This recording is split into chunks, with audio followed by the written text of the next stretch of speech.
On this episode of Cox Connections, the Salvation Army is known for doing the most good. And you've known them for their bell ringers and their red kettles during the holidays. We'll learn what they're doing for those in need here in our community and around the world. What a privilege it is to have the Fairfax Symphony Orchestra, one of the finest regional professional orchestras in the country, residing right here in our community. We'll hear about what their upcoming performances are about and the youth education programs they're offering. And finally, Food for Others is the largest distributor of free food for those in need right here in Northern Virginia. They're more than just a food bank. We'll learn about how their programs are impacting hunger every day. Stay tuned, Cox Connections is next.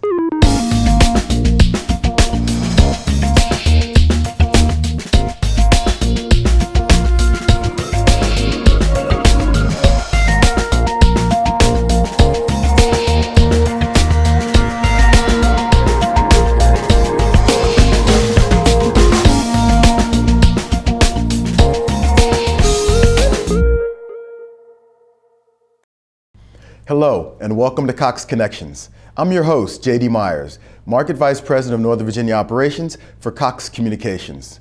This year, the Salvation Army turns 150 years old. They've been doing the most good in the communities all over the world. Here to tell us about the good work they're doing in Northern Virginia is Major Louis Reckline, National Capital Area Commander of the Salvation Army.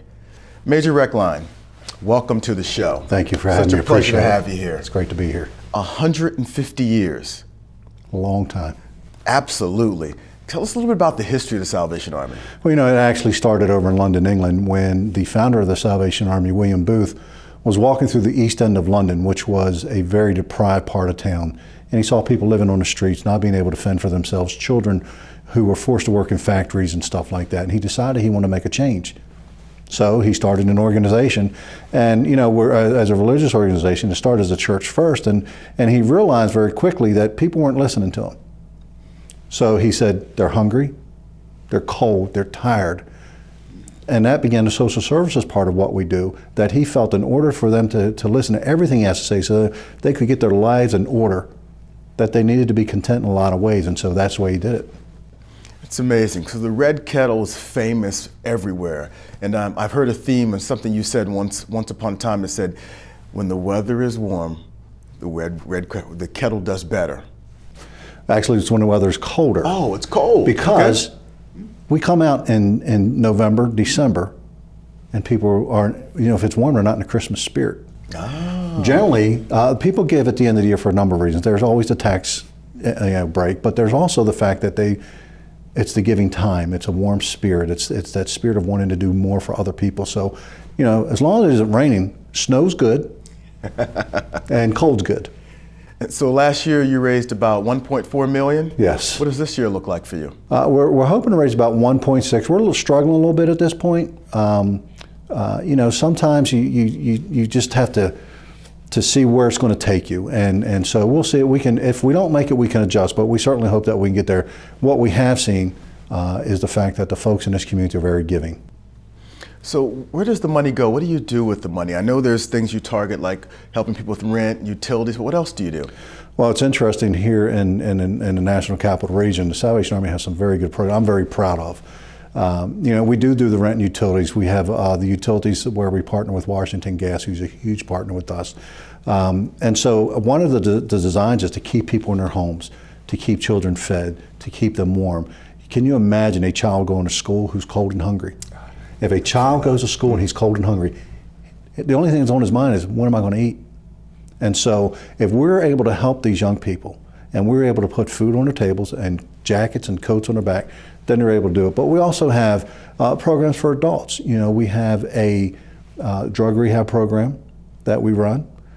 We have a transitional housing program for single women and children, for younger moms who have never been out on their own. Maybe they were living in a car or living with a family member, sleeping on a sofa. Suddenly they come into our program, they have their own apartment. Amazing. And when they shut the door that night, the first night in our program, it may be the first time they've ever been in a house by themselves with their children.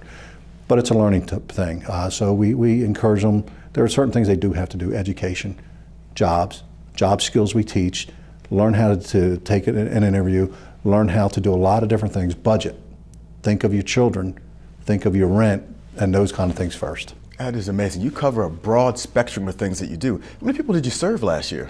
We served last year almost 88,000 folks. Tremendous amount of people.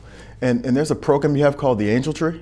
The Angel Tree, yeah. Once again, it goes back to kids. You know, nothing makes me happier than to see a child get up on Christmas morning, run down the steps, look under the tree and see that Santa Claus came. Absolutely. Hey, but you know, sometimes moms and dads struggle and they're not able to do that. And so there are a number of folks in our community here who, without the Salvation Army, without this Angel Tree program where the community gives us the gifts to give to these young people, they just wouldn't experience the magic of Christmas. And it's just hard to believe that we would see some child out there who can't do that. It's amazing. So last year you collected about 1.4 million. Your target's 1.6 this year. Where does that money go? Does it stay here locally? Does it go across the region? Where does it go? It does. It stays here. And so because of all of our programs within the National Capital Region, we have 10 locations. And so we disperse the funding out there because each unit sees the people in their community who need their help. The people in Fairfax see the people in Fairfax. People in Alexandria see the people in Alexandria. So we give all that to them, and they're able to assist the people in their communities.